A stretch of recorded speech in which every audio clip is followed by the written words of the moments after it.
मोठी बातमी, शिंदे राज्यात लवकरच ऑपरेशन टायगर राबवणार आहे अशी माहिती सूत्रांनी दिलेली आहे। शिंदे यांच्या उपस्थितीत बुधवारी रात्री बैठक सुद्धा पार पडलेली आहे। शिंदेंकडून ठाकरेंच्या काही खासदारांना बैठकीतून संपर्क करण्यात आला असल्याची माहिती सुद्धा सूत्रांनी दिली आहे।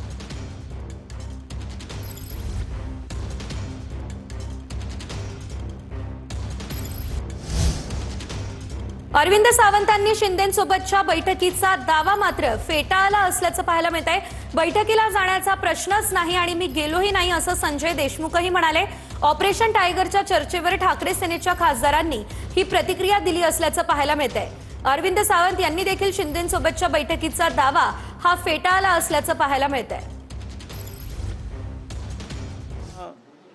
एकमेकाची तारीफ करून एकमेकाशी जवळ येणं हे चांगले संकेत आहेत असं मी मानतो। त्याला वेगळ्या अँगलनी बघण्याची गरज नाही। मुंबई महानगरपालिकेमध्ये विकास निधी नगरसेवकांना जो मिळतोय त्याच्यामध्ये ठाकरे गटाच्या नगरसेवकांना 2 लाख रुपये आणि इतर शिंदे सेनेचे जे आहे त्यांना 20 कोटी हे आणि त्यांना 25 लाख 50 लाख असंच मिळत आहे। काय सत्ता आहे, समतोल विकास यालाच म्हणतात ना, समान विकास। म्हणजे एखादा नगरसेवकाला पैसे देऊन स्वतःच्या असे कधी महाराष्ट्रात झालेलं नाही।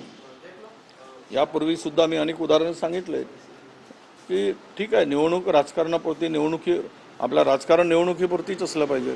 निवडणूक संपल्यानंतर हे सगळं विसरून सर्वांना विकासाच्या दृष्टीनं मदत करण्याचं धोरण सरकारने आत्तापर्यंतच्या केलं आहे। पण अलीकडे मात्र ही नवीन पद्धत महाराष्ट्रात रुजलेली आहे की विरोधी आहे तर त्यांना पैसे द्यायचे नाही, त्यांच्या मतदारसंघाचा विकास करायचा नाही। हे काही योग्य आहे हे जनता ठरवेल, पण मला वाटतं या